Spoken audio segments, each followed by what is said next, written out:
Hi guys, I'm Locutus, and welcome to Elite Dangerous. This is one I've been meaning to do some stuff on for a while now, because, well, the game is awesome, and I'm an enormous fan of it. So, yeah. Elite Dangerous is, for those of you who don't know, it's the sequel, the long awaited and vastly overdue sequel in my opinion to the old Elite series of games. I think it was actually back in like 1986 or something like that, something a long time ago anyway, when the first Elite came out. I mean, I was too young to play Elite 1 when it first came out, really. I was only a kid then, but when I did get a chance to play it, I loved it, and the ability to just, you know, you could just fly wherever you want in the galaxy and just trade and get a bit of spaceships and upgrade your ship and, you know, just explore the galaxy. I mean, it was rubbishy wireframe graphics, but that didn't matter because for the time it looked amazing to me. And years later we had Elite 2, Frontier, and that had sort of flat shaded polygons. Ooh, amazing. Modern technology and all that.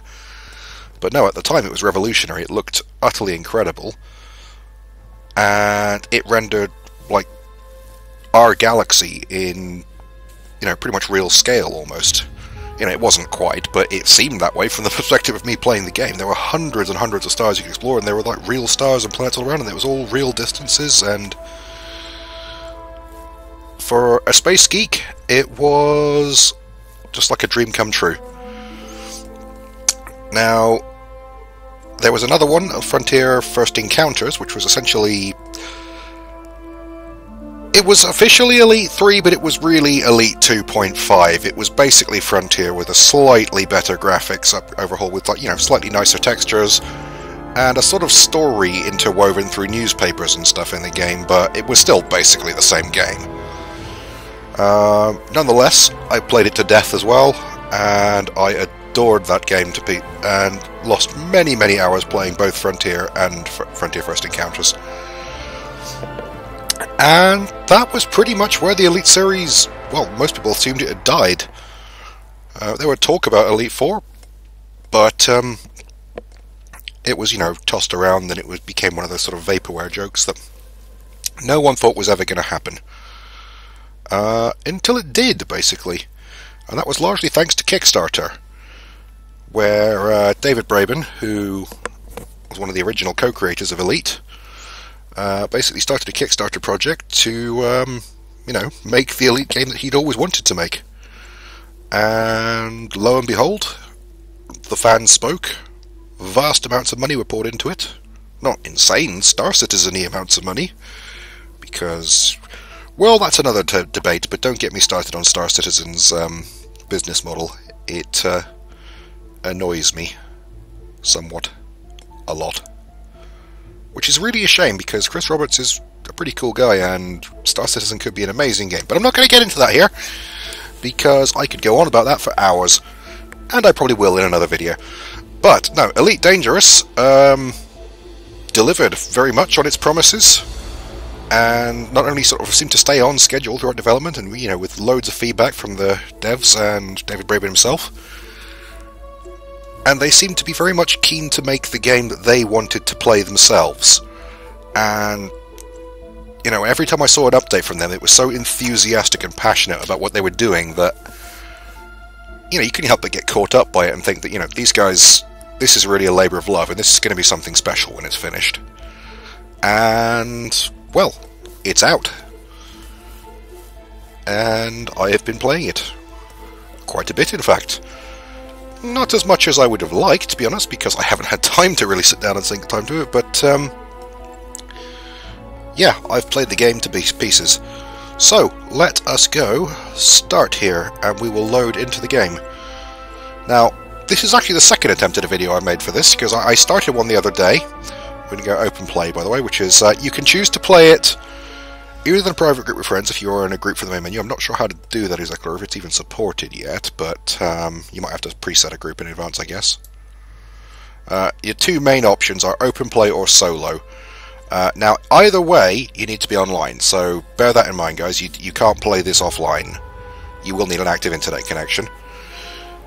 And the game world and the galaxy in general is affected by player actions, regardless of what mode you're playing in. The prices of goods in the planets, how much is available, will be affected by how many players are making deliveries there and things like that. And the political states will all those sort of things will get shifted by player actions in the game. And you are always going to be playing on that live galaxy, effectively. The difference between the two is, largely speaking, whether there are any other player ships physically in the same instance with you that you can see flying around, or they can interact, they can shoot you, you can shoot at them, and so on. So, solo play is basically, if you want to play the experience of having this huge living galaxy, but you don't want to get griefed by random players, you don't want to take that risk of having your valuable cargo stolen by some ridiculously good player who's just flown in and nicked you, or is just winding up or camping in newbie areas, or...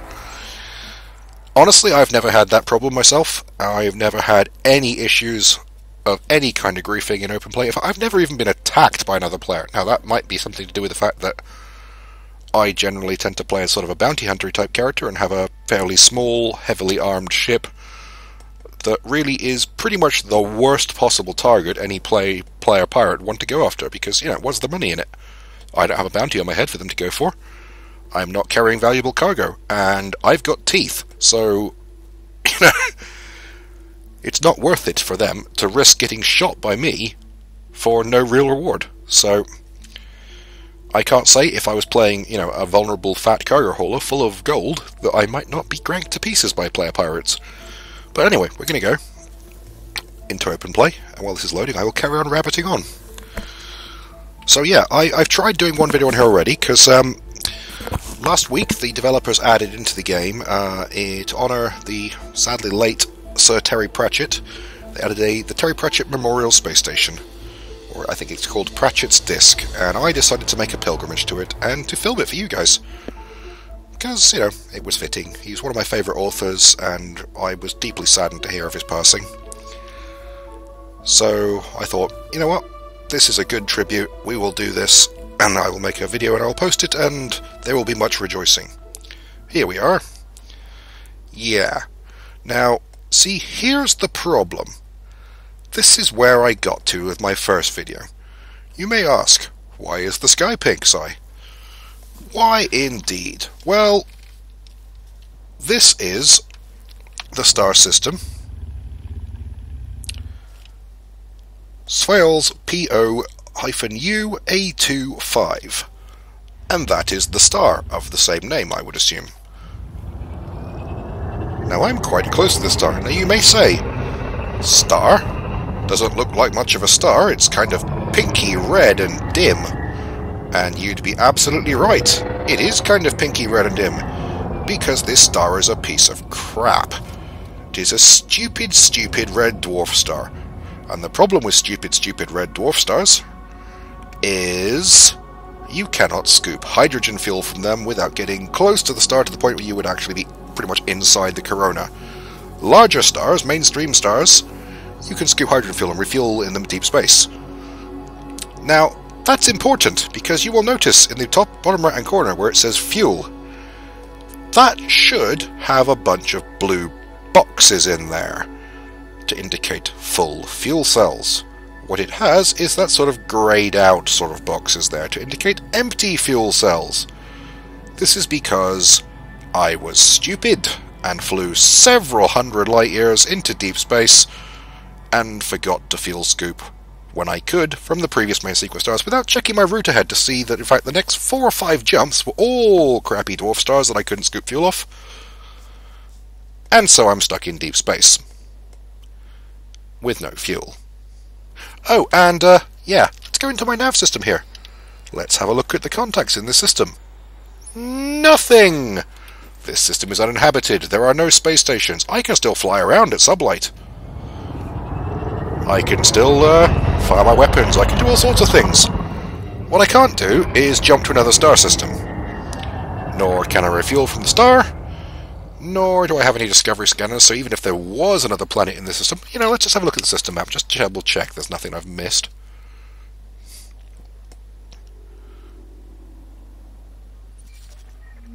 Yeah, this planet, And indeed this does. Oh no, it's not even a red dwarf, it's a brown dwarf. A T-class brown dwarf. Wonderful. Yeah, unless you can scoop fuel from asteroid belts, which I don't believe you can. In fact, I'm pretty sure I've tried this before. I'm hosed. So, yeah.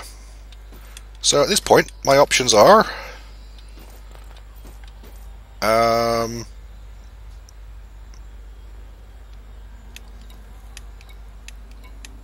somewhere in here, I believe, is the solution to my problem. I'm just trying to find what it is.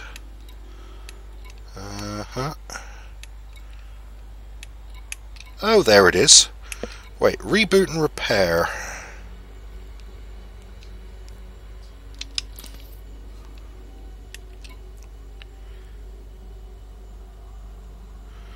Now, if I do a reboot repair,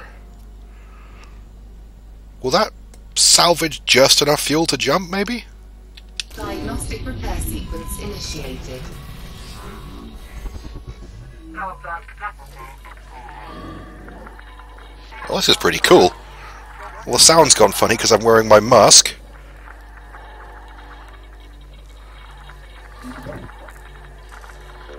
Repair sequence failed. Unable to process. Thrusters online.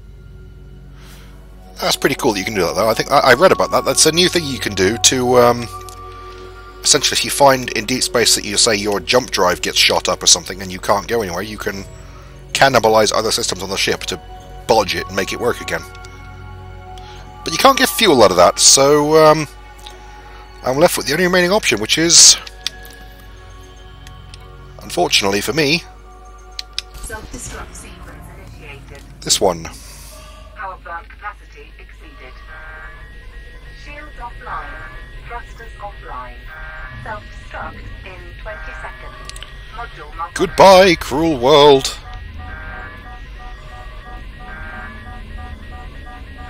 Self-destruct in So, yeah. Good start to this video then, guys. self-destruct in 5, 4, 3, 2, 1. Hull integrity critical. Oh, that went well. Oh, my lovely ship. Fortunately, insurance. Now, that is unfortunately going to cost me 39,000 credits to get my ship back in its old configuration, but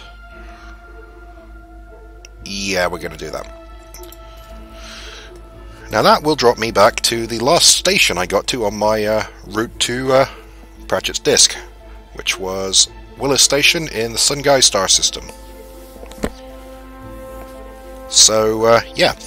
So, basically what happened there, like as I was saying, is I got a fair way through the jumps to get to Pratchett's disk, because it's actually a long journey. It's 350 light years, and my ship has a maximum jump range of about 10. And that's not to say, you know, every jump is going to be 10 light years. That's to say, that's the maximum distance I can go in any given jump. That doesn't mean the stars are spaced that conveniently. I may have to make, you know, a jump of 3 light years and then a jump of 8 light years and so forth. In fact, that's frequently what you do have to do. But anyway, here we are, back in Sungai, with my refurbished ship. Alright, so yeah, let's, while we're here, let's just show you guys the ship. So, because Elite Dangerous is a very immersive game. Everything about the game is designed to make you feel like you're in this world, not just, you know, controlling a computer game. All you'll notice, all the interface is like part of the ship's actual interface. It all comes up holographically in the game, which is really cool. And when you move around, you can't go outside the ship in space. You have to view everything from the cockpit. You can look around the cockpit, but that's all you can do. So let's go to the... and we'll show you my guy's ship. There it is, my Viper, with... well, those of you who know me will know will not be surprised at all by the livery on my ship, which I got. You have to actually buy extra, colour schemes and decals and things like that. But they had a sale during the beta, which I was a part of, and I got the Canadian Viper decal for about 25p basically. So that was money well spent in my book. So yeah, there's my ship's equipment. Is there anything else we want? Not really. I suppose I could increase the fuel capacity. Can I change that for another fuel rack? No? Nope, guess not.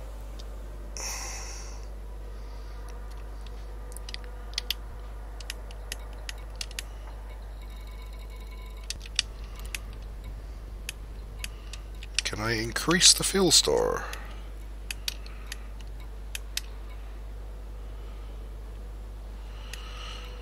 Nope, I cannot. All I can do is fit a smaller fuel tank. So, yeah. We're as good to go as we're ever going to be. So let's exit back out. Yeah, but the game is very immersive. Everything is designed to make you feel like you are inside the spaceship and in command of an actual ship rather than just... So you see, I look over there, that's where all the control panels are on there. We actually look at the holographic panels inside the ship rather than, it's just really cool. And, I can go to free look, and I can look all around my cockpit, which I just do with the mouse when I turn that on. And, this isn't just a menu thing here. I can fly the ship while I'm in this view. And if I look down, you can even see my controls and everything, and my own feet and hands. And if I move my joystick... actually, nothing will happen while I'm in here, but once I get up into space, I'll show you what I mean. Because if you look down, my controls aren't locked. So, yeah. Well, actually, no. First of all, let's go to the course stream. Let's go to the galaxy map. Because this is the other thing about this game. Here we are currently at the Sungai star system. Let's zoom out a bit. Okay, pretty big. Let's zoom out a bit more.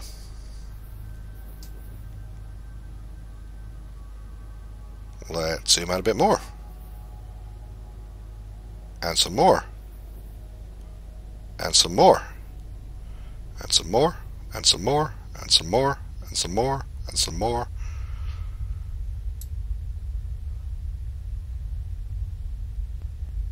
Look at that. That's not just a picture, by the way.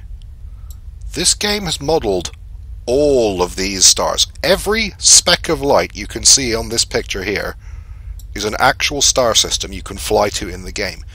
Now, let's zoom all the way back in here.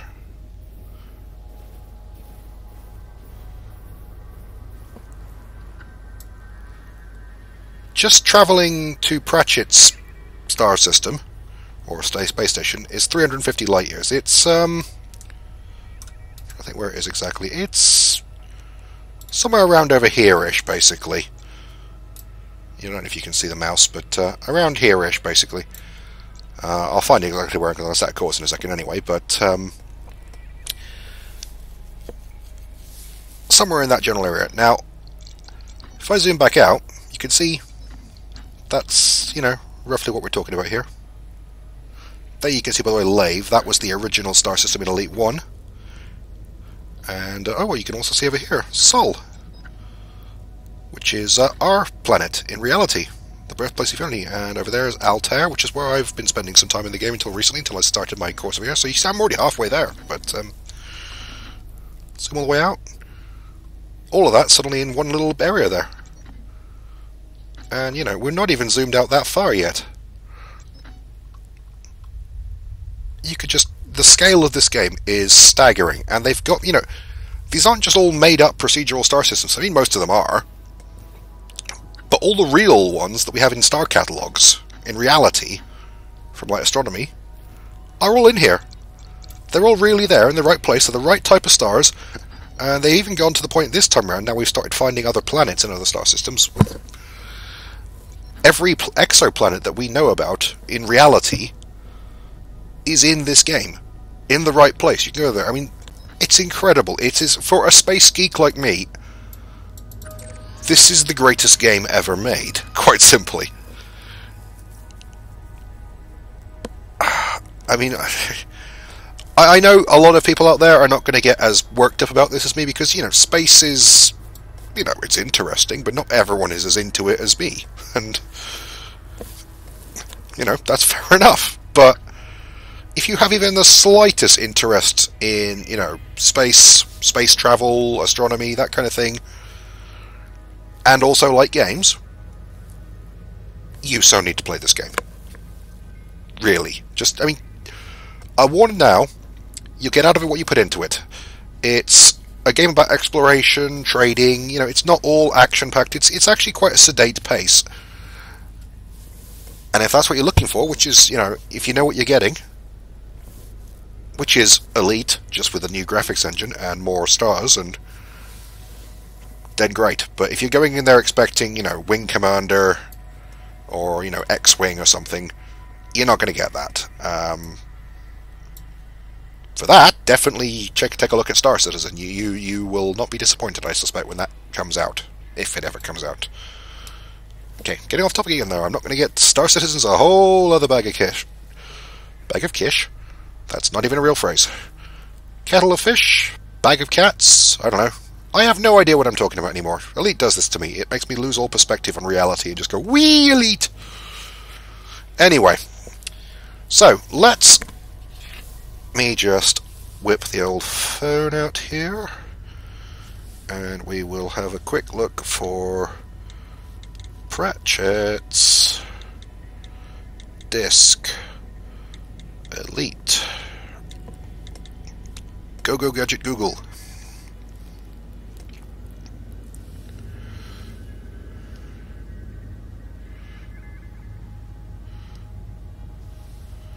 Where is it? Location, maybe?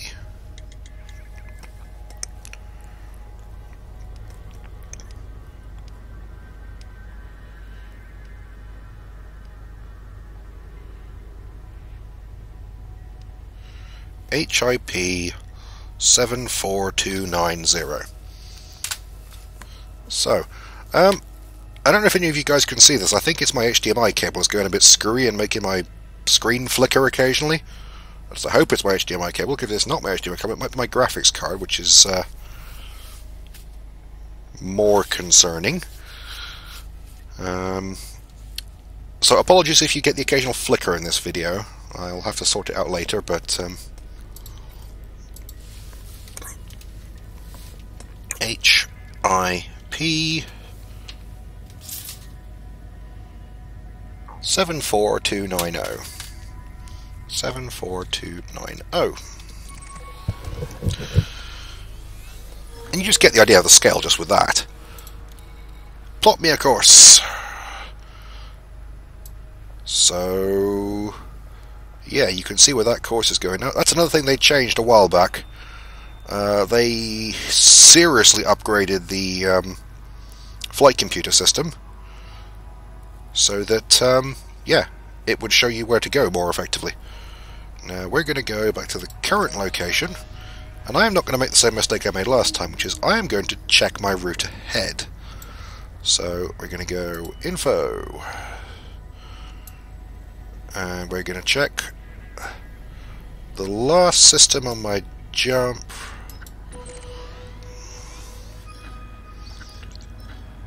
That is a G-type star. That is an L-type star. That is an M-type star. Okay, that's fine. I'm pretty sure I can refuel at M-type stars if it comes to it. So let's launch. And we're just going to jump through till we get to the end. And we'll show you how the game works a bit now, without the exploding part.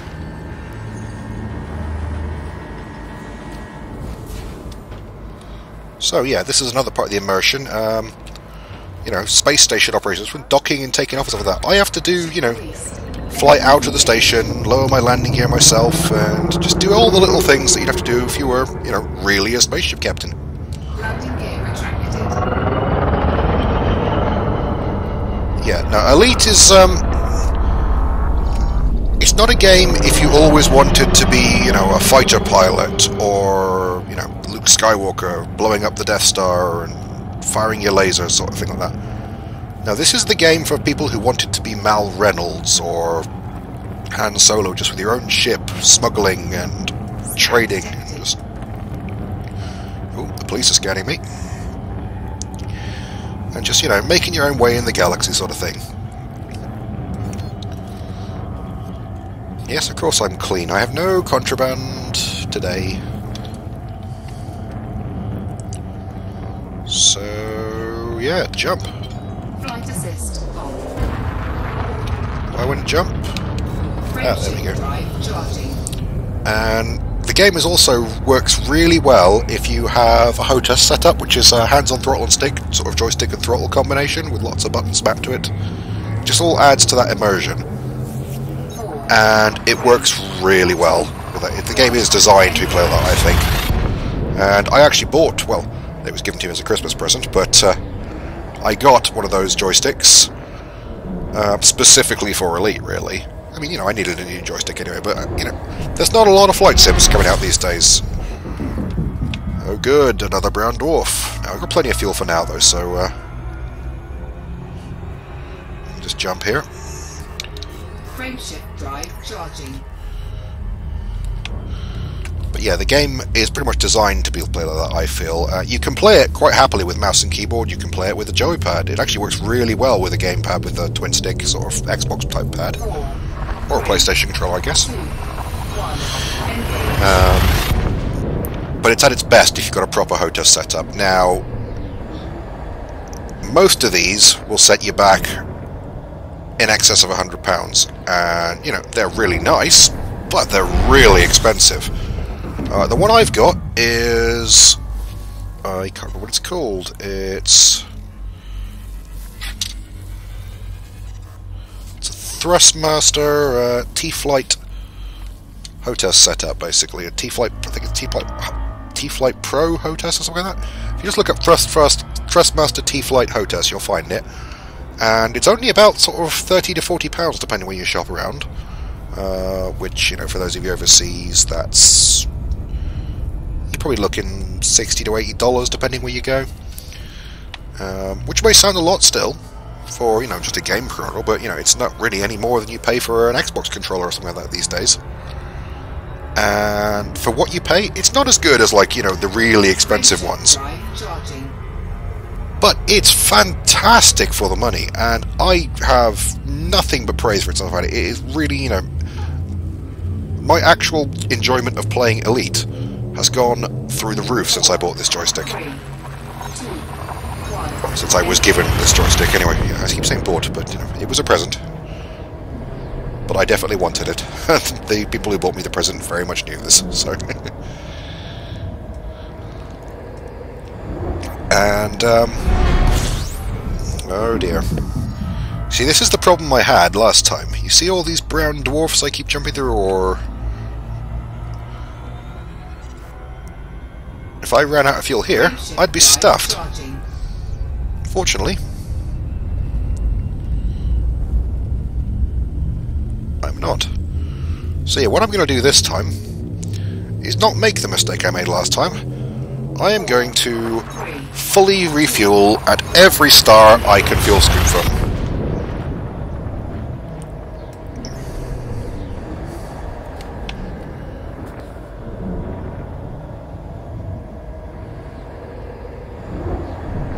You can see hyperspace travel is quite cool in this game.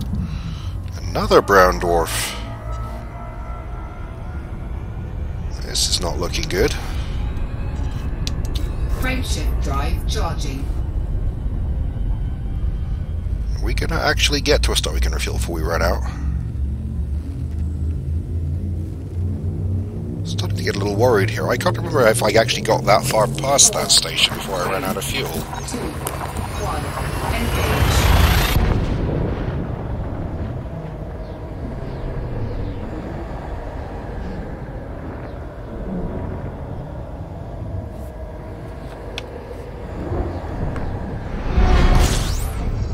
Ah, I think I can fuel off these.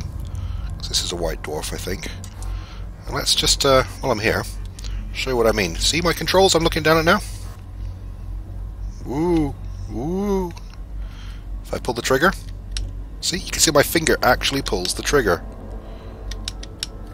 If I press the top button, do I have a hat switch set on this one? Yep, he presses the pickle button there. My throttle control there.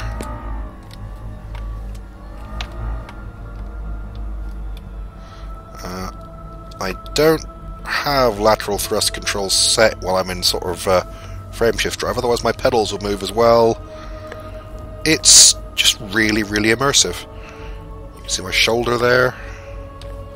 There's the throttle. You can see my armor move a little bit. That's just cool, I think.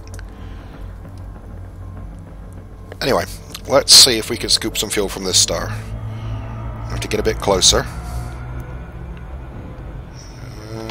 Don't think we're going to be able to. No. See, this is the problem. You've got to get close enough to the surface of the star to scoop fuel. But see that yellow line, that is that's not actually there. Obviously, that's my interface projecting it, showing me where the effectively edge of the gravity well is for that star. If I get within that, I cannot scoop. I have to drop out of hyperspace. So we're going to have to jump on from here.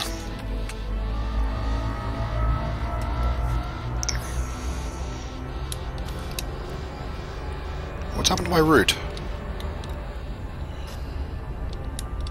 Have I...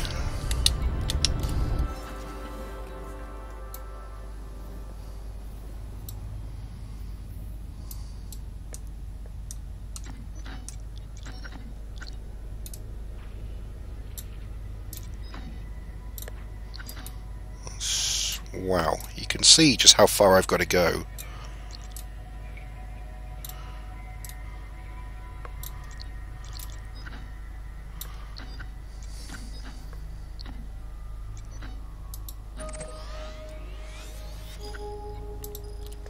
Let's just reprogram the route again. And yeah, let's fly over to...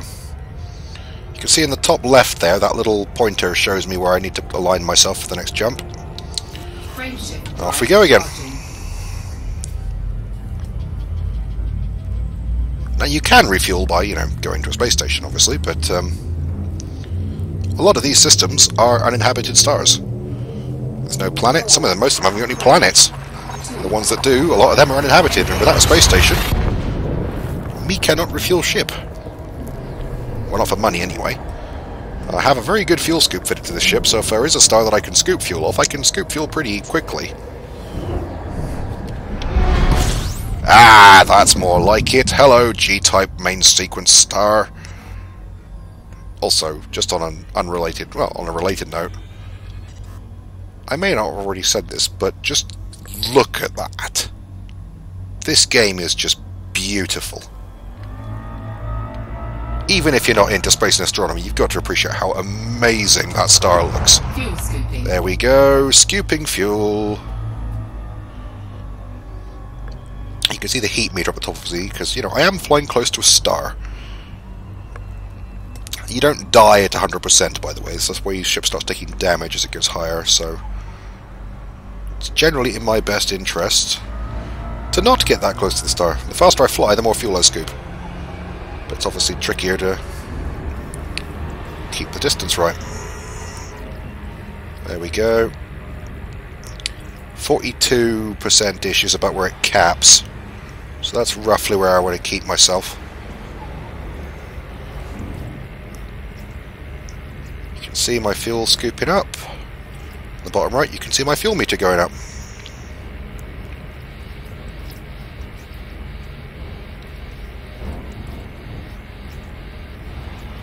And the heat's building up as well, though.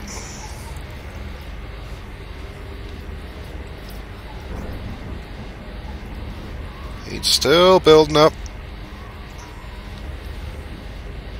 We're going to have to break off in a minute. Nah, we can take it.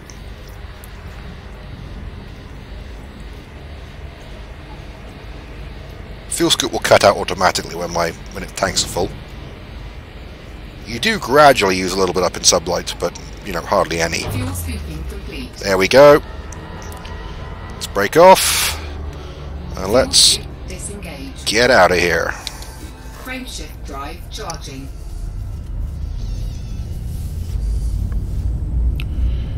Heat is a big deal in this game, actually, because heat is effectively how ships are detected in space, because actually seeing another spaceship in a sort of realistic sci-fi environment is virtually impossible at the distances you're talking about. But heat signature against, you know, the near absolute zero of space is really obvious. So the way stealth works in this game, as it does in Mass Effect, one of my other favourite games, is essentially the ship goes stealthy by sort of storing all its heat internally. So if you go to silent running in this, you just basically, and if you can see the outside of the ship, you actually close all the little vents and stuff that would let heat out, and it's really, really well modelled. But you can see it if you look at another ship doing it, but you can't see your own ship from the outside, obviously, because you're in it.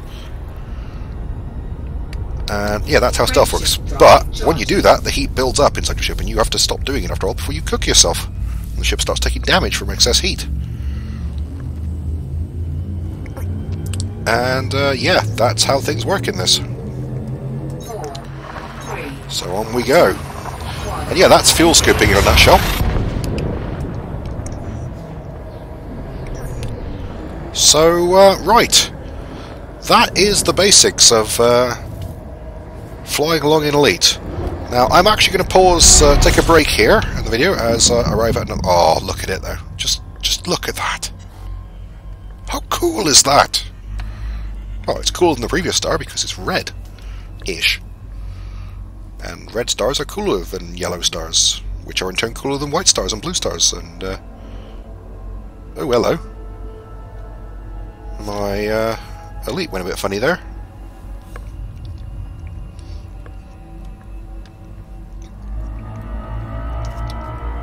Scoop a bit of fuel off this star, I think. fuel scooping.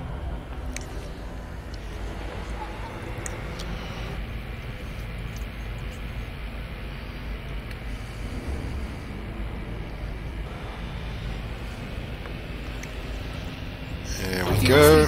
Complete. Yeah, this is how I'm going to do it this time. Every opportunity to fuel scoop, I will refill. So I will not make that same mistake twice. As I was saying, though,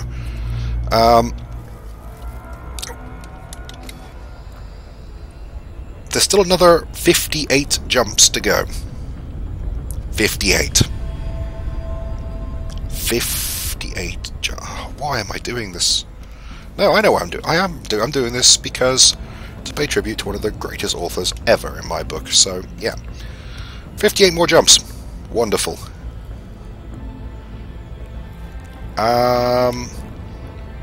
That could take a while. So, I'm not going to make you guys sit through all that because none of you would. You'd all stop watching. So, I'm actually going to pause the video here. And we will pick up back in a minute. Well, a minute from your perspective, but some time for me. So I'm going to pause here, and there'll be a slight break. I'm not going to, this is still going to be one video, but I'm just going to cut the video here slightly, and there'll be a bit of an edit. And I will see you guys back when we are closer to our destination. Hi guys, welcome back. I just thought, we're not there yet. We're a long way from there yet. In fact, it has in fact been 23 minutes of me just jumping from system to system since... my last comment, but I just thought I would briefly drop the video back in there to show you guys this, which is quite a cool sight, and I am in a binary system of several, well, 2 F-type stars. Actually, it's actually a trinary system. There's 2 F-type stars, and there is a G-type main sequence star as well. So we're just going to refill our fuel tanks while we're here. Around this F-type star. I don't know, I'm pretty sure that's the G-type star over there, because it's a yellow main sequence star, much like our own sun. It's a similar type of star. It's sort of in the middle of its life, around sort of, 6 to 10 billion years old. I think, roughly.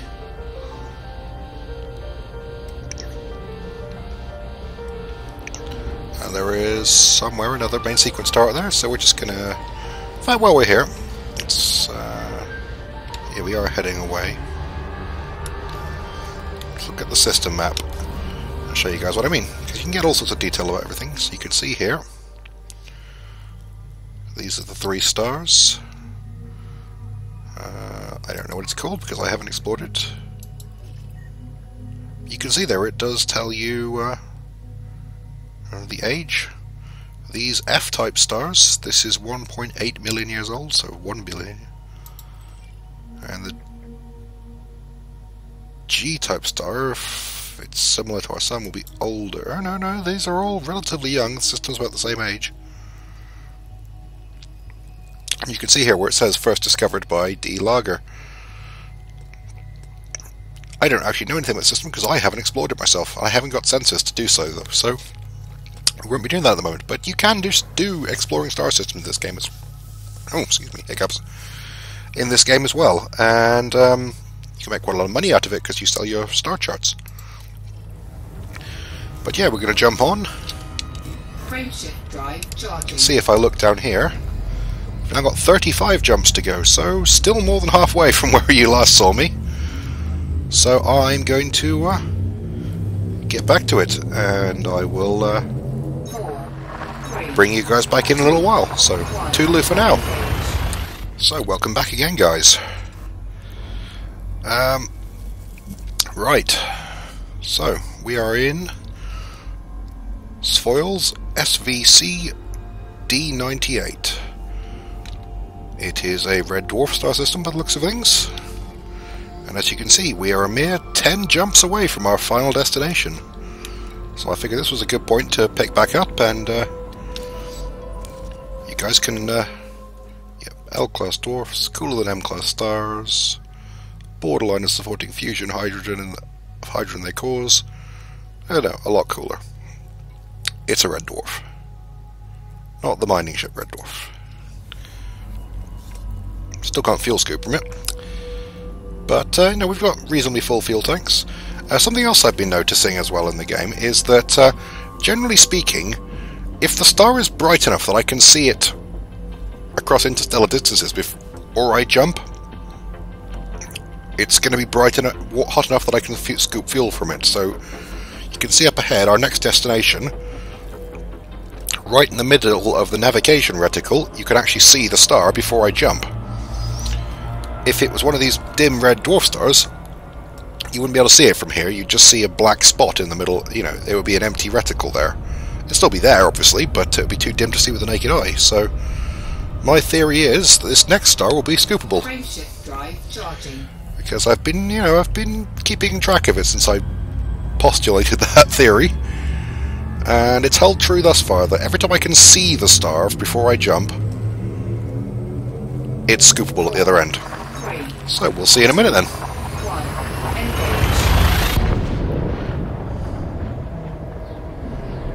Here we go. And boom! Yes, the theory holds true. A main sequence G-type star. Scoopy, scoopy, scoop. I could probably actually just make the last run, the last 9 or so jumps on the fuel I've got at the moment, but I'm not gonna... I'm gonna keep playing it safe. I'm gonna scoop fuel fully every chance I get. It's held... it's served me in good stead so far. I've run pretty low a couple of times through this journey, even doing that. And I've actually been jumping star to star outside of what you've seen on the videos. In between the bits I've recorded, I've been going 51 minutes now. Just jumping star to star, pretty much just jump, next star system, jump, next star system, jump. If it happens to be a main sequence star or something I can scoop off, I've filled my fuel tanks up and then carried on. And yeah, it's been quite the voyage. I've seen all sorts of interesting star types on the way, but it's not massively fascinating viewing, so I haven't dropped out of video again outside of that trinary system, which was quite interesting. There's been a couple of others like that, but nothing, any particular that different from that other one, so I haven't stopped and started recording the video again. But yeah, we're now a mere 9 jumps away from our final destination. Well, 8 now after this. From HIP... What was the name of the star system we're going to? HIP 74290.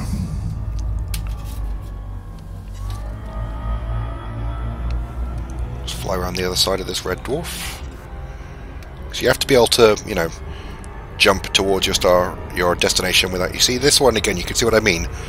You can't see the star in the middle of the reticle there, so my theory is that when we get out the other end of hyperspace, this will be another brown dwarf, or a red dwarf, or maybe a white dwarf, or an L-type young star, or something that's not very bright, and we can't see it from this distance. 4, 3, 2, 1, engage.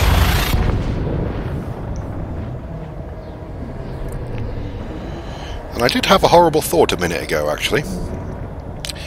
I looked up the name of the star system which Pratchett's disk is located in before I started this whole pilgrimage idea. There you go. Theory's true again, though. Red dwarf. Yeah, it did occur to me suddenly that what if I read it wrong, or what if the article I read it in was, you know, wrong, or it was changed since that article was published, and basically, what if after all this, I get to the HP 74 whatever system, and the station isn't there?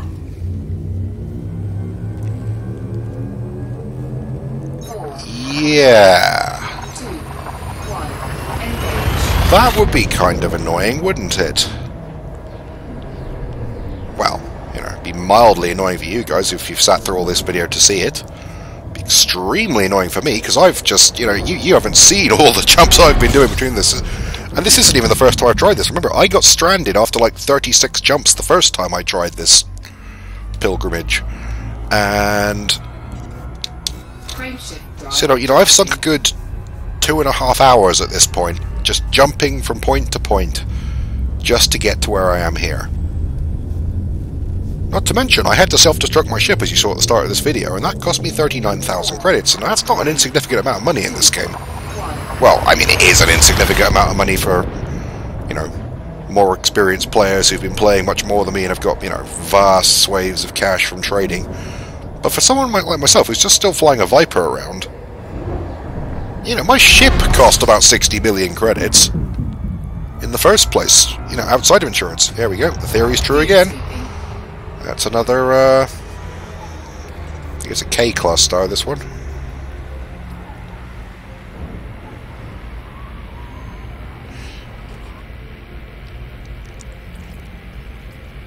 Still scoop from it though, so any more jumps?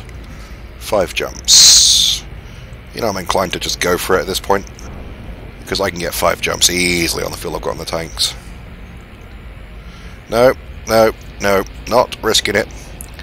If I do it, I know I will just, the last few jumps will be long jumps and I will end up stranded. Okay, let's get away from the star before we cook.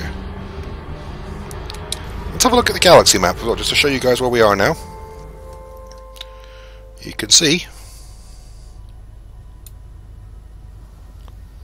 But yeah, I'm just... Well, I didn't do that because I think those dotted lines... You can see... Here we are now. 1, 2, 3, 4, 5... And there.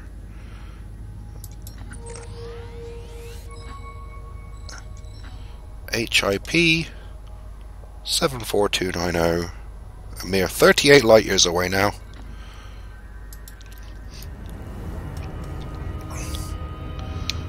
And I can see from the nav map there that those lines show that they're solid lines and not dotted lines, that I have enough fuel to make that whole route. So we're not going to refuel from scooping anymore because I can just buy fuel at the end. 3, 2, 1, engage. So we're on the home stretch. Now, wouldn't it be tragic if another horrible thought occurred to me? If I get all the way there and somehow bodge the landings, crash the ship or something at the end, or the game crashes or something like that. That would be fun as well. Yeah, I wouldn't scream at all if that happened. Ooh, this is a... Let's have a look at this system a little bit, because there's another star over there. You can see in the distance there's a... I think this is a binary system with 2 red dwarfs. This is interesting. I've not seen this before. I know this is probably not that interesting to you guys, but, you know, like I said, I'm a space geek. I play this game because I'm a space geek. Ooh. That's pretty cool.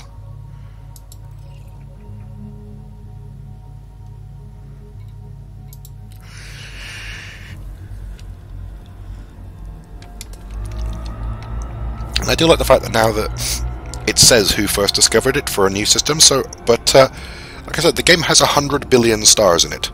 100 billion. More than 100 billion, in fact, I think it is. That was a rough estimate. So, there is still, no matter how many people are playing this, always going to be, I'm pretty sure, tons and tons and tons of tens of thousands, millions even, of star systems. I mean, 100 billion. I don't think, well, most people can't get their head around how big that number is. You know, stop to think how much a million of something is. You know, you just can't really, until you stop and really think about how many things that is. The number 100 billion doesn't mean much until you really stop to think about how vast it is. Frameshift drive charging. But yeah, what I was saying is that there's never going to be completely explored. I doubt the game will run long enough for all those to get completely explored, no matter how many people play, and there's always going to be stuff that people can discover. So if I set off in a random direction with my fuel scoop like this, sooner or later, you know, I'll find a star system that hasn't been mapped by anyone before. And that will be, you know, my name will be up in there saying, first discovered by Locutus 9956. Oh, I've given it away now. Now you all know what my player name in game is. If you haven't, well, I mean, you know, my name was Locutus, but well, if you ever see Locutus 9956, that's generally me in most things. I mean, to be perfectly honest, if you see Locutus in most things, there's a good chance it's me. But like I said, Locutus isn't the world's most original screen name because it is from Star Trek, obviously. Frameshift drive charging. So it is taken in a lot of things, or a lot of things will allow. So a lot of the time, 9956 has just been it. At least that's how it started originally, and then it's just sort of become Locutus 9956 as 9956 has become part of my name. So that's what I am in everything now. Yes, it's sad, I know. I don't know, none of you care. So, I don't know why I told anyone that, but onwards we go. Fuel scooping. Ooh, scooping a bit of fuel. Fuel scoop disengaged. You know what? We've done this enough times already. And we don't need the fuel to get the rest of the way, but damn it. I bought this fuel scoop. You know what, screw it, let's just jump. I know it says I've got enough fuel to make the jumps. One more jump after this. Do I really want to chance it? You know what? No, I am going to scoop fuel one more time. And refill the ship. Just to be on the safe side. Because if I don't do it and I run out of fuel somehow, I know the game says I won't. Fuel scooping. But I want to play it safe anyway, because I'm afraid that after all this time and jumping that, you know, to run out of fuel at that point would drive me so nuts that I'm going to play it safe. And I've bought the fuel scoop for loads of money, so I might as well take advantage of it and not have to pay to refill my fuel tanks. I mean, why should I? I've got a fuel scoop, we can do it for free.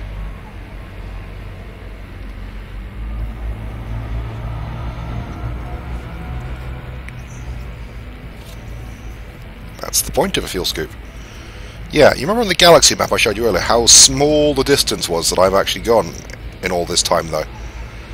There's something I saw online the other day of the route that some guy had taken, mapping out a bunch of stars and stuff and just exploring, and he's travelled, like, all the way in, around the back of the galactic core, all the way around the back of there for, like, you know, a good another few thousand light years, and all the way back in a loop, all the way back round to his starting position. Probably something like 10,000 light years in total he's travelled. And that's just insanely dedicated.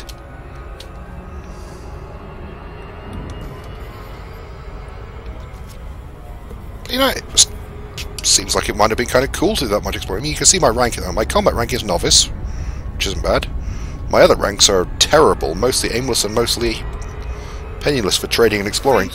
What I might well do after this is I might get a better sort of ship with a bit of range, jump drive, fill it with like mapping sensors and things like that, and, you know, just set off in an unknown direction and just see what I can find.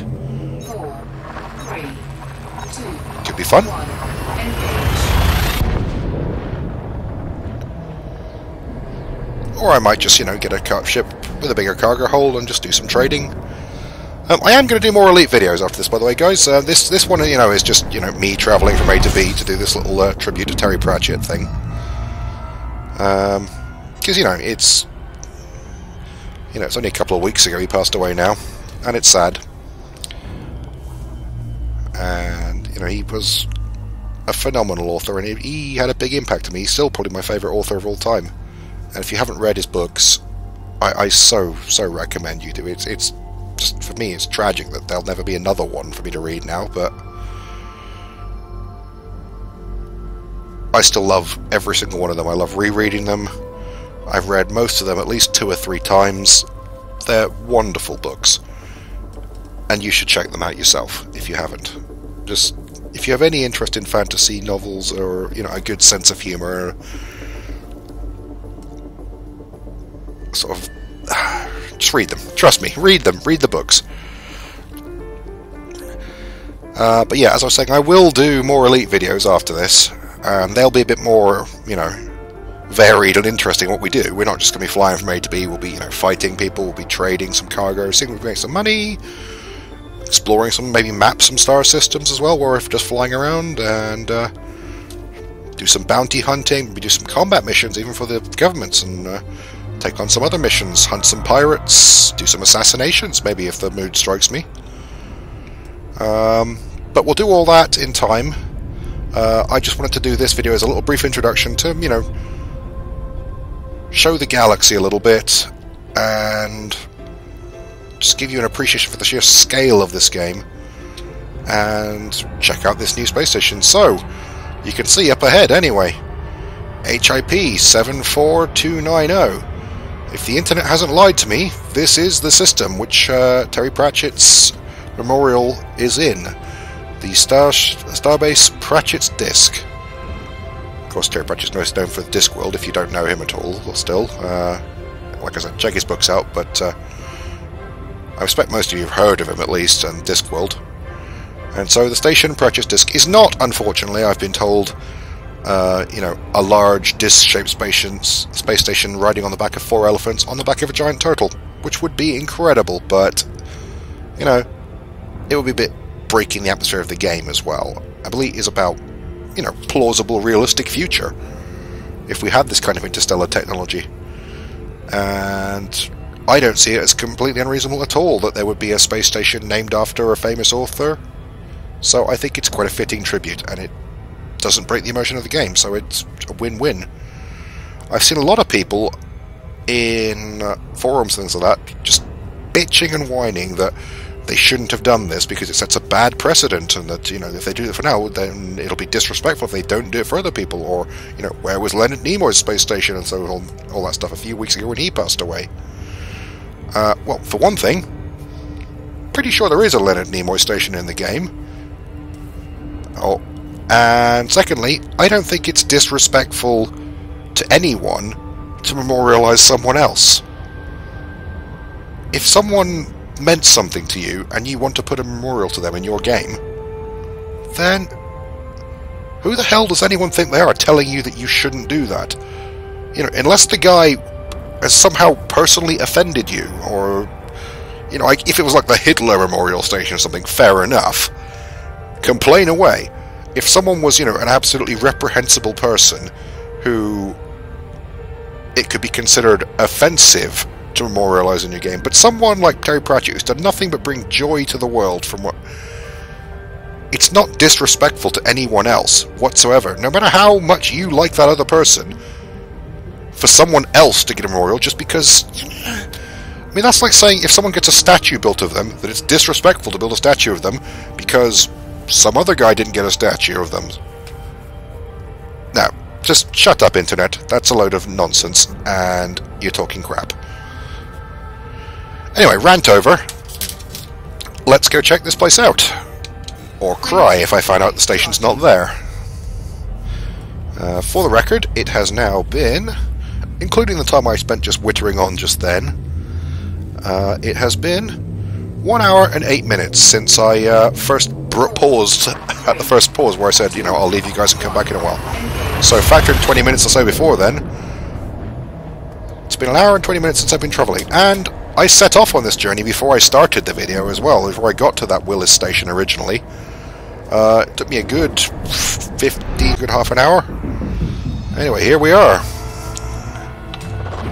Fuel scooping.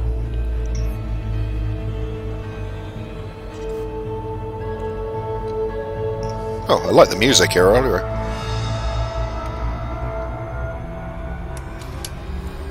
It's here! Oh, look! There it is! Pratchett's disc. Log destination. Fuel scoop disengaged. Let's go check it out. It's 1,400 light seconds away. We're travelling at... we're using our slipstream drive, effectively, to travel faster than light. You can see down the corner there, I'm travelling at the moment, and it's still accelerating. 10 times the speed of light.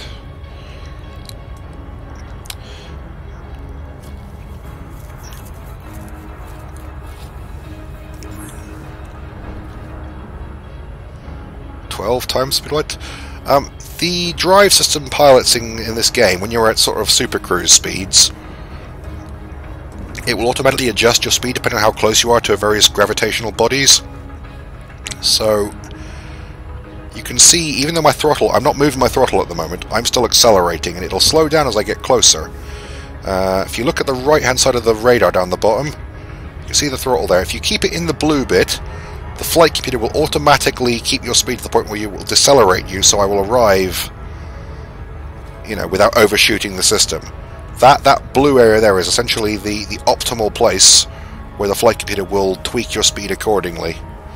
So for the most part, when you're travelling just, you know, between places inside a star system, you just want to keep it in the blue there. You can see on the radar down there as well, there's a couple of other ships on the radar. Also a super cruise travelling, probably quite fast as well. Now, those are NPC ships because they are solid yellow dots. If they were player ships, they'd be sort of yellow outlines with a black middle. And that's how you can tell it's another player. So there aren't actually any other players that I can see at the moment not travelling. There may be some near the station. We'll find out when we get there. I say all the distances and everything in this game are real, sort of realistic mapped distances. So you'll see... Oh, it's actually... That's another star. So this is a binary system. In fact, no, look! There's 2 stars. This is a trinary system. Wait, whoa. That's 3 more stars! 4 more? Hang on, are those... no, sorry. Those aren't stars. Those are, not hyperspace, those are drive trails. Those are other ships travelling at, I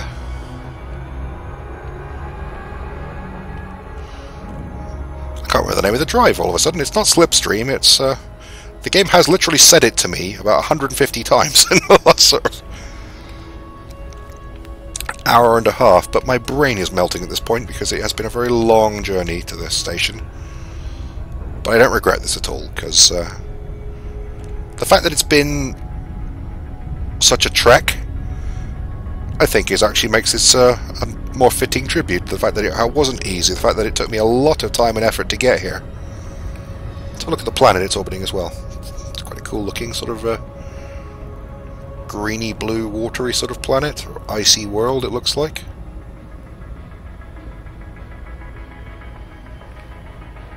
Not overly exciting looking planet, to be honest, but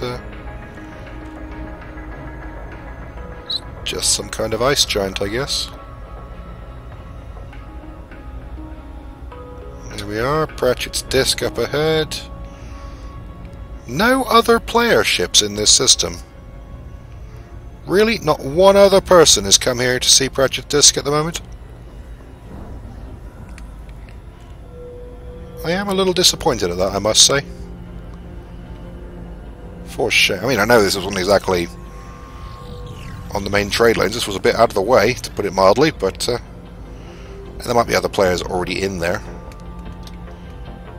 And I say, this is the only other problem I have with the game. Sometimes, even playing online, you don't see a lot of other players a lot of the time because it is such a huge open galaxy.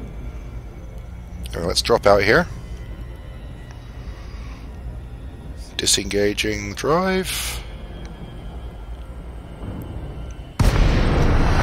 And there we are. There is Pratchett's disk up ahead of us. So yeah, not a giant disk world on the back of elephants and turtles, but it was pretty cool all the same. I love the fact that it was here.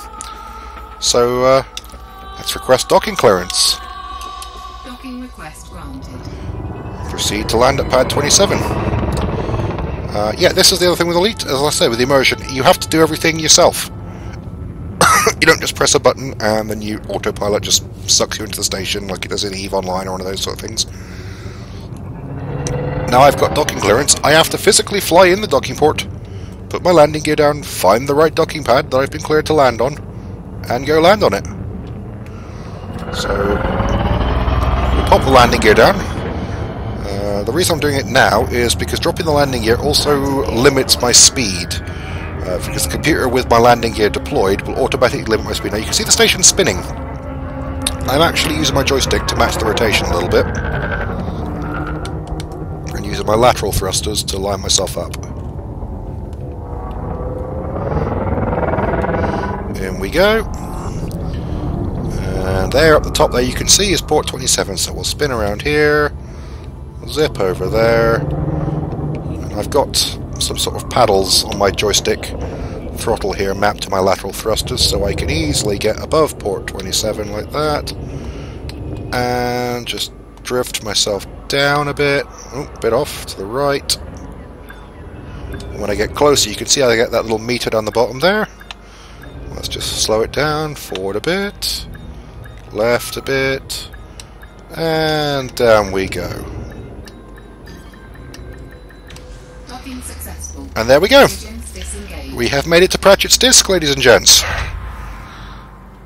That was a journey and a half.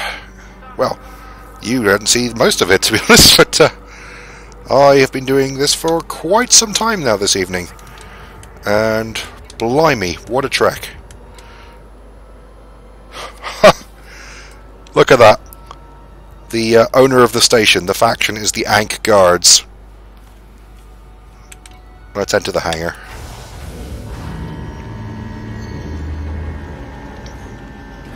That's cool.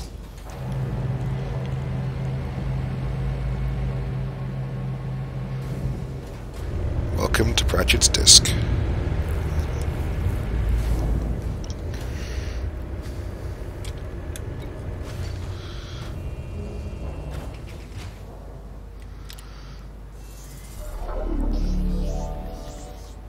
That's fantastic. It really is.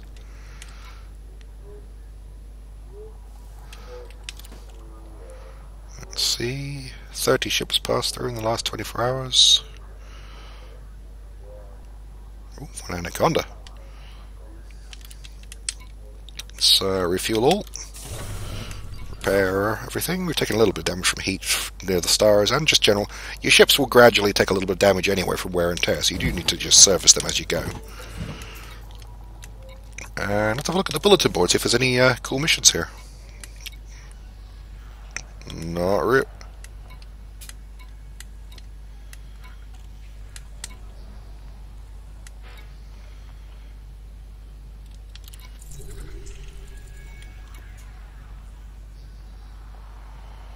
Need agri-medicines. Can't really do that at the moment. Non-lethal weapons.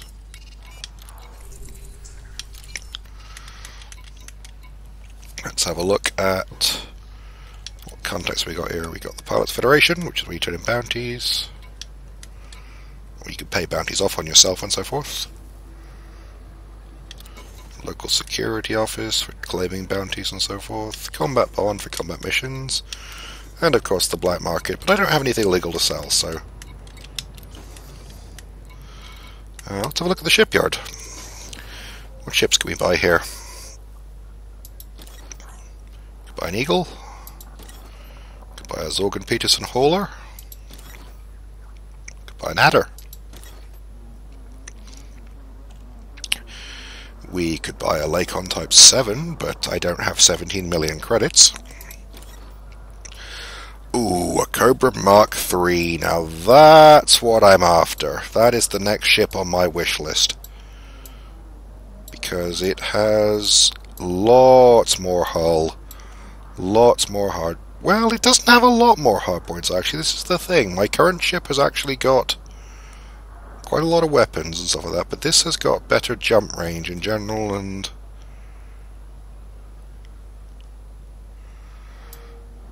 And it is a better ship. Now, I don't have that money. But my ship is very heavily upgraded.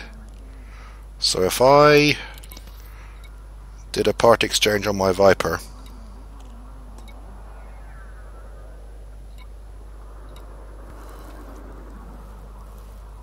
Yeah, my current ship is actually worth nearly 1 million credits. I've put so much into it.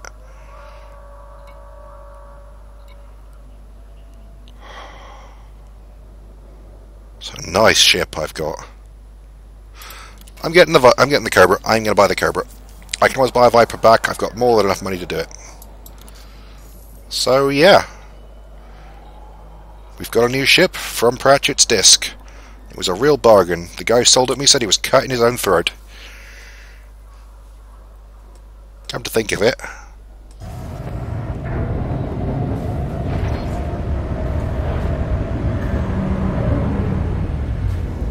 And we've got some astronomical sensors on this ship as well, so we can actually explore the system. Let's have a look at our lovely new ship.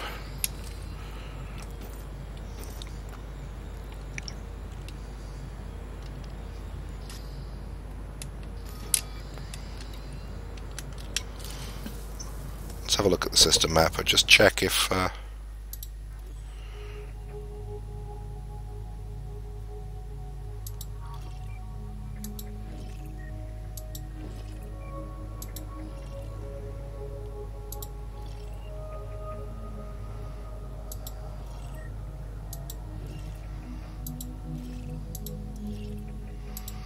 It's all unexplored.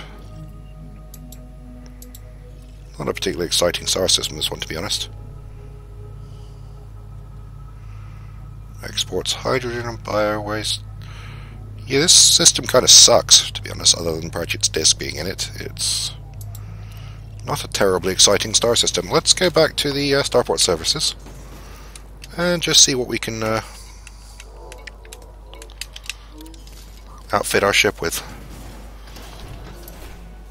At the moment, it's got some, well, it's got nothing on it really. It's got a couple of crappy pulse lasers. The internals suck, frankly.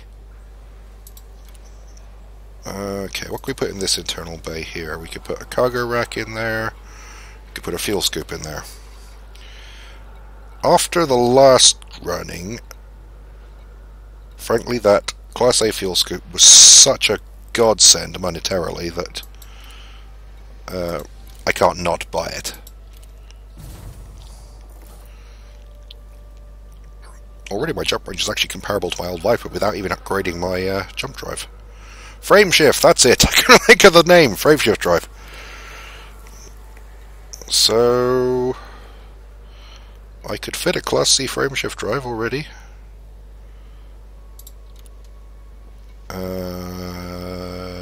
Yeah. Why would I not want to do this? It's just better in every way. Yep, we'll do that.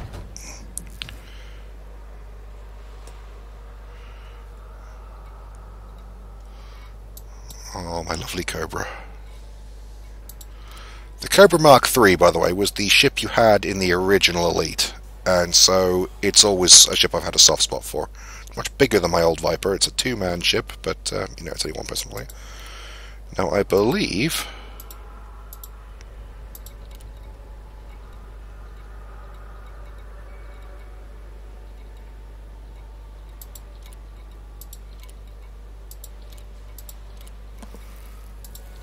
number one. Let's put our Novice Combat logo on the front there.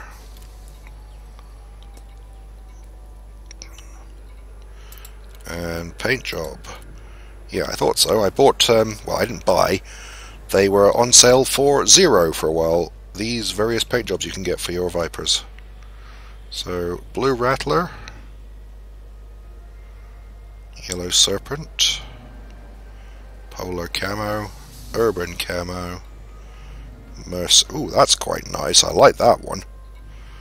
But I actually think I quite like that Blue Rattler one. What is it at the moment? It's just default.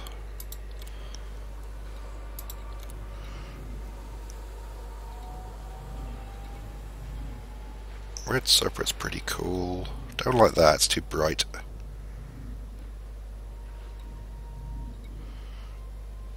That's kind of cool. That's kind of cool.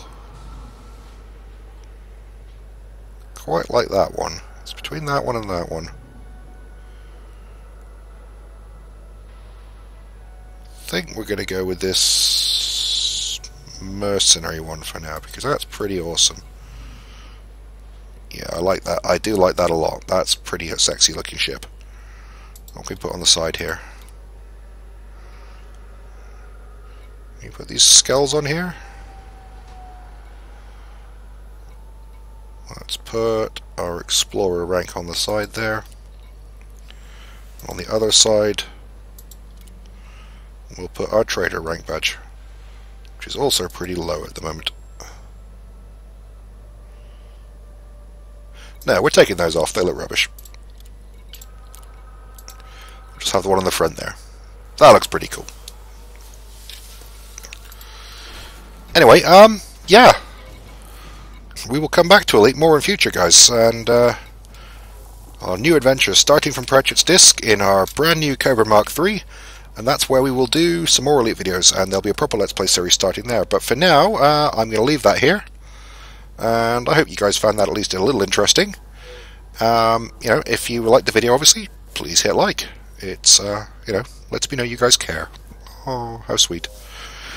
And, yeah, any feedback, obviously, just pop a comment there, or grab me in the street and shout at me.